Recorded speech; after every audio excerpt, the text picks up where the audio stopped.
तुम्ही सगळेजण तारक मेहता का उलटा चष्मा बघतात ना, मग मला परत एकदा सांगा, ती जी कोमल भाभी आहे ना, हातीबाई काही बी खायला की त्याच्याकडे बघून तोंड वाकडं करती, त्याला म्हणती ओ कम ऑन हंस.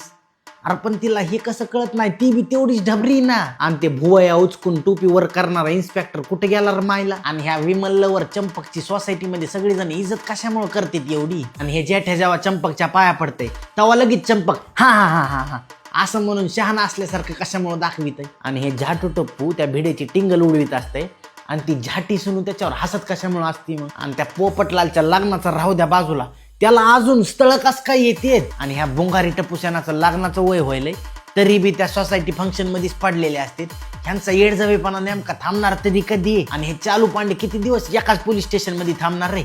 बदली होत नाही काय ह्याची. काय तर म्हणून टप्पूशाना. अरे त्या झोंग्या टप्पून असं काय केलंय, त्याचं नाव दिलंय टप्पूशाना. आणि बबिता एवढं भारी राहती, स्टायलिश राहती, फॉर्म मारती, मग ती दिवसभर घरामध्ये राहून काय करत असेल सांगा ना. सॉरी मायला साधा प्रश्न विचारला तरी तुम्ही तस करायला. सॉरी मायला ऐका की. अरे बरं हे सगळं राहू द्या बाजूला, आपलं मेन मुद्द्यावर या. बरं ते आपलं चंपकन माधवीचं ती खरे कर. आर मायला तुम्ही लगेच हाणायला येतावर राव. यार बंद कर ना, कुतूहल र मायला, बाकी काही नाही.